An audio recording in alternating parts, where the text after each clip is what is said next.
They've got robots going after Afghanis. Wait till they come to this country, and don't think that won't be proposed. Don't think as soon as some of the military leaders or some of the police force doesn't go along with it, they don't say, you know what, we'll just bring in the drones, and the drones can fight them. Also very interesting in the tech news department, and I want to get all you guys' takes on this. The call-in line is, of course, 866-582-9933. So we're going to go to your calls starting in the next segment. I want to really rush through some more of this news because there's just so much of it in my face right now. Finn creates USB finger drive. So this Finnish computer programmer, I keep telling people how individuals are making themselves cyborgs, and we're really in the age now where you can chip yourself. You can go on eBay right now and grab yourself a little RFID chip for $10 plus shipping and chip yourself. Check it out yourself. Implantable microchip. There's no doubt about it. But this guy, is taking it a step further.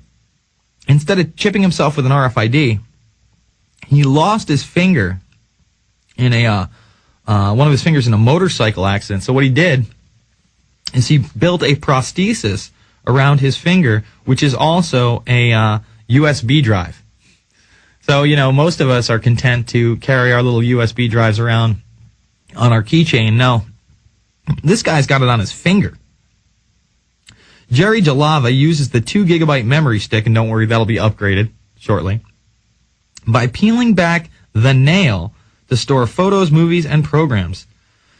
The finger is not permanently attached to his hand, so it can be easily left plugged into the computer when in use. You can kind of see how it slides on. And really, I mean, anybody could do this right now, but because the guy's missing a finger, they're making a bigger deal about it. Look, there's a book out there now, probably 4 years old, called RFID Toys, where a gentleman from New York and his girlfriend basically put multiple chips into their body for different purposes and wrote about how great it was. We're here. When people are creating USB finger drives, get ready. When we have robots in Afghanistan, get ready. And you know what? We were just talking about UAVs and all that stuff. This should be interesting for all those people that were listening into the Jim Mars interview on Friday, which was great, by the way. I want to thank Jim. I just did get a copy of the Fourth Reich, and I'm starting to read it. So I recommend that book. I recommend a lot by Jim Mars. I mean, I take everything with a grain of salt, and I don't think he gets everything 100% correct, but he does a damn good job. So why am I talking UAVs? Well, today, for all you UFO buffs out there, the UK government just declassified a bunch of files from the 80s and 90s. Okay, UFO buffs? Now, I'm not saying it's bad to be a UFO buff, but from what the mainstream is reporting is that UK really thought a lot of these UFOs in the 80s and 90s were, in fact, U.S. special programs. In other words, UAVs, they were working on different aircraft, true UFOs, but not in the sense that they were extraterrestrial or came from extraterrestrial origin.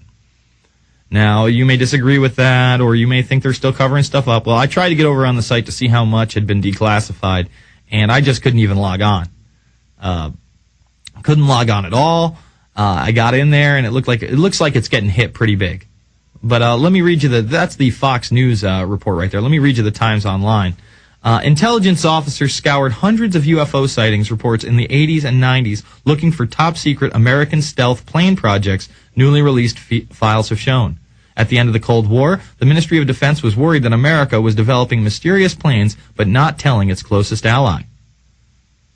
Let's see. Staff at Department D155 of the, or a DI-55, I'm not sure, of the Defense Intelligence Staff logged and investigated hundreds of sightings by pilots, air traffic controllers, and private individuals who believed they had all seen alien presences. The MOD did not believe Britain was being visited by aliens, but these files show that they were obsessed with the fear that our closest ally was developing spy planes and keeping them secret from us, said David Clark, a lecturer at Sheffield Hall University and UFO specialist at the National Archives. In one incident logged in 1989, an oil rig worker trained the aircraft observation and saw a perfect black triangle escorted by 2 American fighter planes. We're going to come back with your calls after this. It's the Info Warrior with Jason Bermas.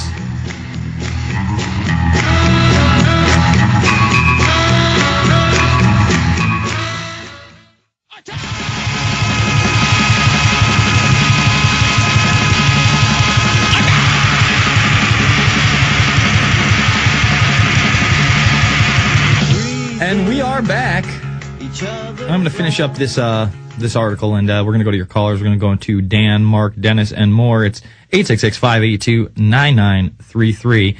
And I just want to make the point that, you know, they're declassifying all these documents.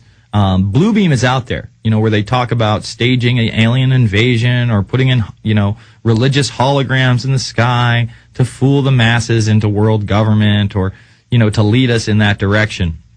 So it doesn't surprise me that a lot of these reports are talking about, you know, triangle-shaped aircraft led by, you know, U.S. military fighter pilots. You know, that's what it looks like. Air Force, you know, denying it, blah, blah, blah. It's an interesting story. I thought I'd bring it up, you know, in light of the fact that Afghanistan is now going to use UAVs to drop supplies and big dogs, these dog-like robots that are really sent to kill. Let's be honest. I mean, they're not just surveillance robots, they're killer robots. Oh man, it's crazy. All right, let's go to the first caller. Let's go to Dan in Florida. Dan, what's on your mind? Yeah, what's up, Jason? I just want to say I think you're doing, you know, like a better job with the show pretty much every other week, man. You're doing pretty good. Oh, thank you, man.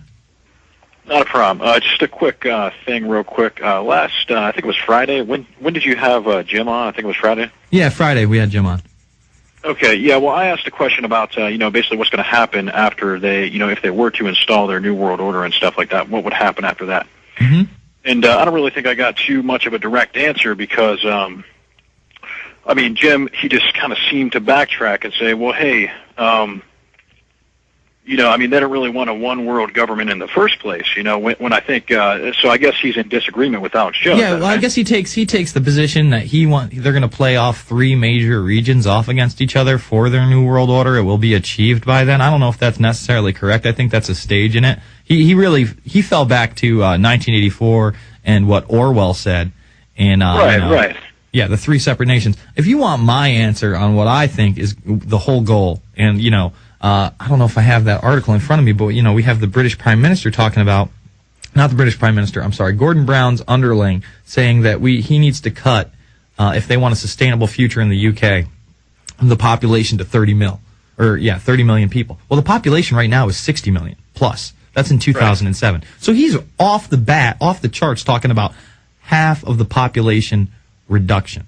Okay? Now, I feel like before they're really able to reduce the population, they'd have to, or before they were able to bring in like this huge global government, they might be able to get away with their unions. In other words, their North American Union, their Eurasian Union, even an Asian Union. You know, Jim seems to think that they're going to consolidate the power down to 3. I don't see that. I see a consolidation of things like North America, Pan America. Here's the thing. Here's the thing real quick, man. You know, I mean, obviously we all have different theories about what's going to happen with the, you know, this New World Order, whatever you want to call it, things like that, centralization of power, different regional blocks, superstates, whatever you want to call it. Mm-hmm. Basically, I'm just wondering, whatever the theory is as to what the installment of the next governmental cycle will be, what is the point of that, and what do these elites wish to accomplish after that? And I also have a second question for you. I'll take my answers out there. All right. Well, let's just say they get the North American, all these unions, right? It'll be easier for them to do mass roundups. It'll be easier for them to do their population reduction that they want. Now, let's say they get their population reduction, right? They get, and I think that's a big achievement for their one world government. So if we're talking about a New World Order, they've already reduced the population down to 500 million through famines, disease, vaccinations, whatever. God knows. Who knows? Maybe they dirty bomb the United States and round us up. I got no idea. You know, they've got all these different plans and policy papers on how to do it. They get down to 500,000 people. That's when they're going to start announcing the technology.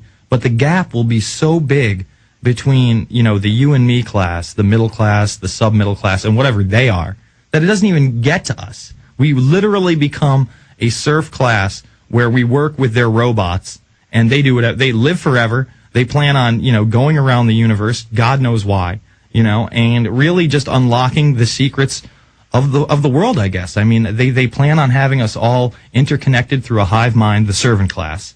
Okay, so it'll seem like we have some kind of freedom, but at the same time, they'll control whatever this worldwide mind or, you know, this chipped populace is able to use as like an internet, I guess you could say. I'll take the second question after this holdover. We'll be back after this. It's the Info Warrior with Jason Bermas.